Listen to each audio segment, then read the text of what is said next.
بسم اللہ الرحمن الرحیم۔ السلام علیکم دوستو۔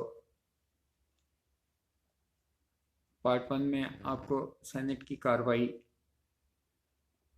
میں جو ریزولوشن میرے پاس ہوا تھا اور جن سینیٹر صاحبان نے حصہ لیا تھا ان کی سٹیٹمنٹ سنائی تھی۔ آج کی ویڈیو میں آپ کو بتانا یہ مقصد ہے کہ سینٹ میں آخر یہ نوبت پہنچی کیوں۔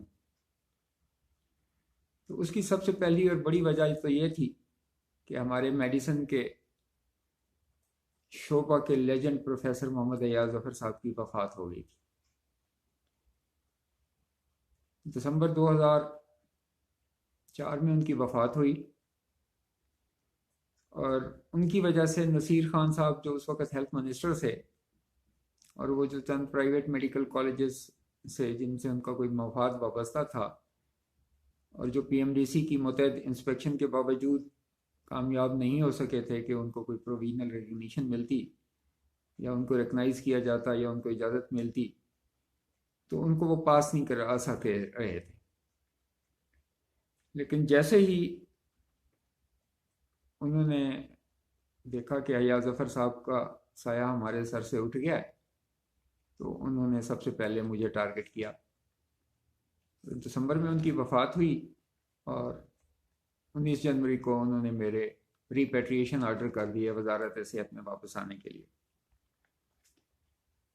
تو میں نے جب اپنے پریزیڈنٹ عبداللہ جان جعفر صاحب کو، جو ایاز ظفر صاحب کی وفات کے بعد ایکٹنگ پریزیڈنٹ کے طور پہ کام کر رہے تھے، تو ان کو اطلاع دی کہ یہ لیٹر وصول ہوا ہے، تو انہوں نے فوری طور پہ کہا کہ جی کونسل کا اجلاس بلا لیں۔ اور جب میں نے کونسل کے اجلاس کی انویٹیشن کا لیٹر بھیجا وزارت صحت میں، تو انہیں ایک دم احساس ہوا کہ یہ کام لمبا ہو جائے گا، کہ کونسل نے اس کی اپروول نہیں لینی، تو وہاں کے جوائنٹ سیکرٹری نے فٹافٹ ایک اور خط لکھ دیا کہ جی اس کو ریلیو کریں اور اس کو کہیں کہ یہ فوراً رپورٹ کریں واپس آ کے وزارت صحت میں۔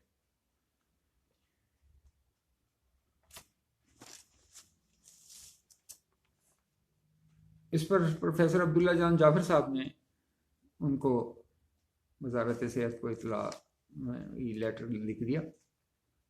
کہ سیکرٹری ہم نے پراپر قانونی تقاضے پورے کر کے بھرتی کیا، اور یہ ہمارا ریگولر امپلائی ہے،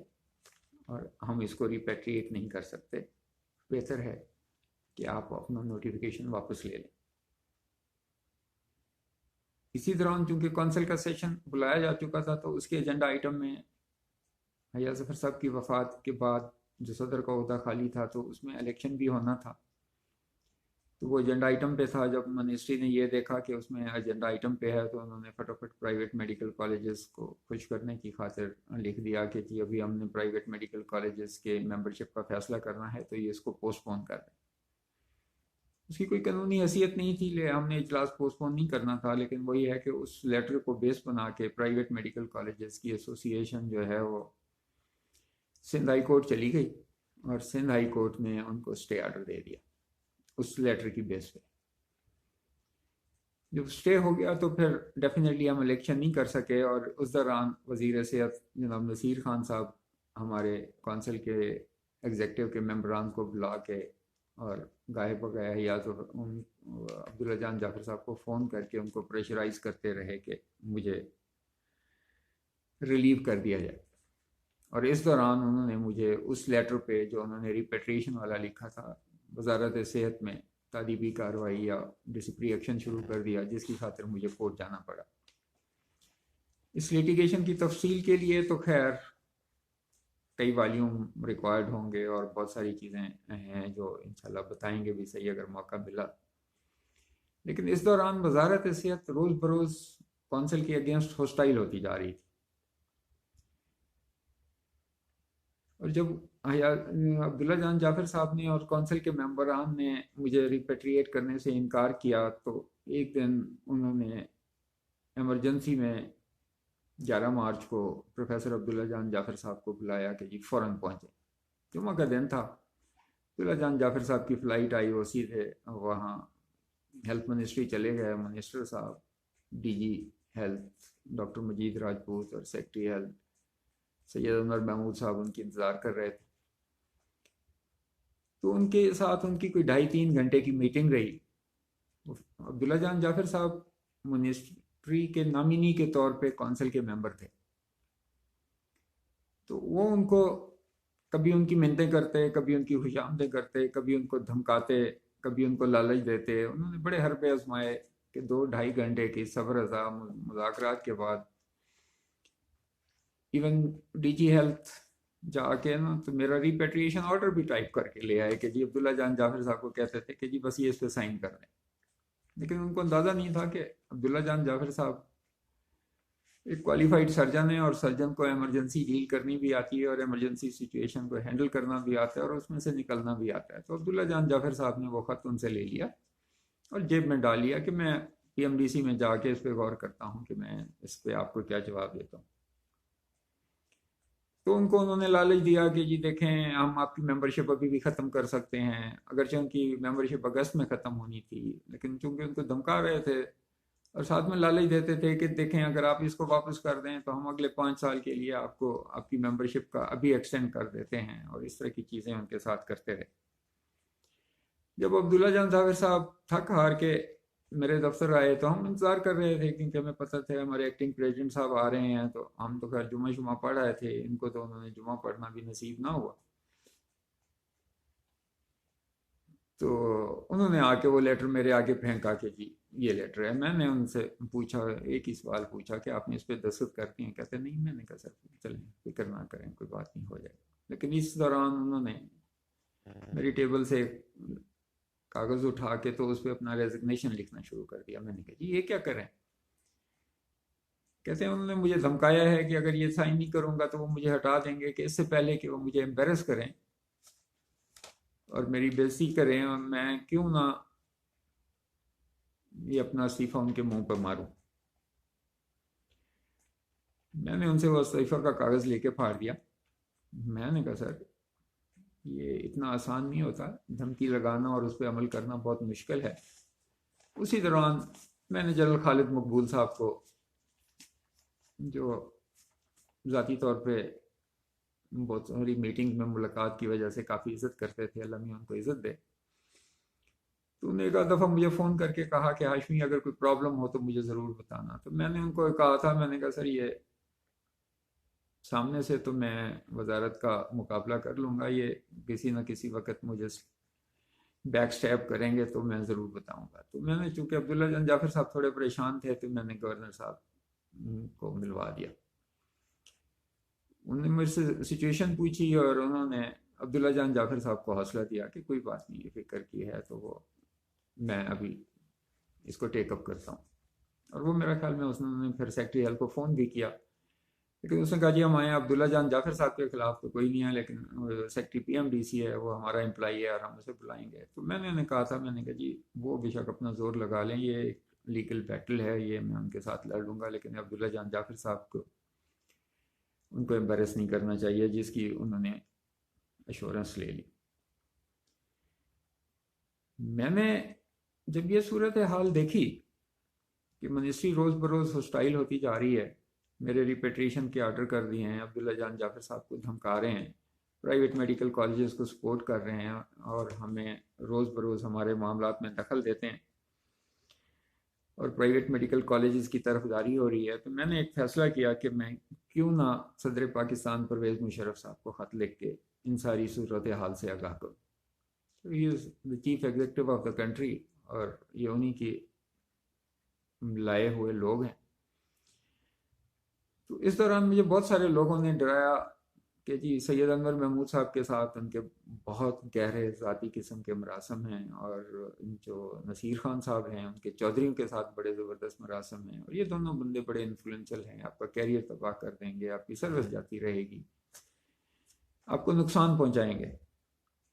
تو میں نے انہیں کہا کہ نوکری کی تو پرواہ نہیں ہے، رزق اللہ کے ذمہ ہوئے ہے، اور میں اپنے پروفیشن کی خاطر ایک لڑائی لڑ رہا ہوں، میرا اس میں ذاتی مفاد کیا معنی رکھتا ہے، کیونکہ اس سے پہلے میں ہائی کورٹ سے کنٹیمپٹ بھگت چکا تھا، وہ بھی آپ کو کسی وقت اس کی ڈیٹیل بتائیں گے. تو میں نے پرویز مشرف صاحب کو 4 صفحہ کا ایک خط جس میں یہ تینوں چاروں چیزیں جو میں نے بتائیں کہ یہ میرا ریپیٹریشن آرڈر انہوں نے کیسے کیا ہے، یہ پرائیویٹ میڈیکل کالجز کی طرفداری کیسے کرتے ہیں، یہ ہم نے ایک کونسل نے پرپوزل بھیجی ہوئی ہے پی ایم ڈی سی کے آرڈیننس میں، جو فلاز رہ گئے ہیں یا ویکنیس ہیں جو ہمیں مانیٹرنگ میں پرابلم آ رہے ہیں اس کے لیے امینڈمنٹ کے لیے ریکویسٹ کی ہوئی ہے. تو یہ ساری چیزیں لکھ کے تو پرویز مشرف صاحب کو خط لکھ دیا. اس سٹیج پہ محسن حفیظ صاحب کا نام لینا، عبدالشفیق صاحب جو وہاں ڈی جی تھے، اور شاید ہمایوں صاحب کا نام لینا ضروری بھی ہے، اور ان کے ساتھ زیادتی بھی ہوگی کہ اتنے آنےسٹ اور اپرائٹ افسر تھے کہ انہوں نے مجھے حوصلہ دیا کہ جو چیزیں آپ کہہ رہے ہیں اگر یہ فیکٹس ہیں تو یہ پرویز مشرف تک یہ فائل جائے گی اور آپ ریسٹ ایشور کہ وہ اس کو دیکھیں گے، اور اگر یہ چیزیں غلط ہوئیں تو آپ کو ڈیفینیٹلی نقصان پہنچ سکتا ہے کیونکہ یہ لوگ ان کے بہت کلوز بھی ہیں. تو میں نے ان کو ایشور کیا کہ میں اپنے ورڈ چیو نہیں کرتا، میں نے جو کچھ لکھا ہے آئی اسٹینڈ بائی اٹ، اور اس پہ میرے پاس ڈاکومنٹری ایویڈنس ہے. تو نتیجتاً وہ فائل صدر پاکستان کی ٹیبل تک پہنچی، اور ان کی اپروول کے بعد انہوں نے اس پہ جو ہدایت دیں کہ پرائم منسٹر کو کہ دیکھیں کہ وزارت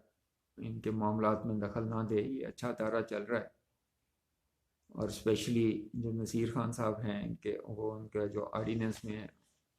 ویکنیسز ہیں وہ اس کو دور کرنے کی کوشش کریں. انور محمود صاحب کا چونکہ پریزیڈنٹ کے سیکریٹریٹ کے ساتھ بہت کلوز رابطہ تھا، لیکن جب یہ پریزیڈنٹ کے طرف سے یہ فائل پہ ان کو اجازت مل گئی ان کے سیکریٹریٹ کو کہ یہ پرائم منسٹر کو بھجوائیں، تو ان کو خبر ہو گئی. اور اس سے پہلے کہ وہ خط پرائم منسٹر ہاؤس پہنچتا، انہوں نے پرائیویٹ میڈیکل کالجز کے مالکان کی میٹنگ بلائی، نصیر خان کو بتایا، ان صاحب نے مل کے ایک پلان کیا کہ کیوں نہ کہ صدر کی طرف سے تو اب ہمیں کوئی نوڈ نہیں مل سکتی، تو بہتر ہے کہ اس معاملے کو اسمبلی میں ٹیک اپ کیا جائے اور سینٹ میں ٹیک اپ کیا جائے. تو سینٹ کا اجلاس ہو رہا تھا، تو انہوں نے پلان کر کے، اور جس طرح وہ میں نے اپنی پہلی کیس میں بتایا جن سینیٹر صاحبان کے نام بتائے ہیں ان کو استعمال کیا. میں تو یہی کہوں گا کہ استعمال کیا، لیکن بعد میں ثابت ہوا کہ ان کے مفادات بھی تھے اور ان کی بھی کوئی نہ کوئی وجہ تھی. تو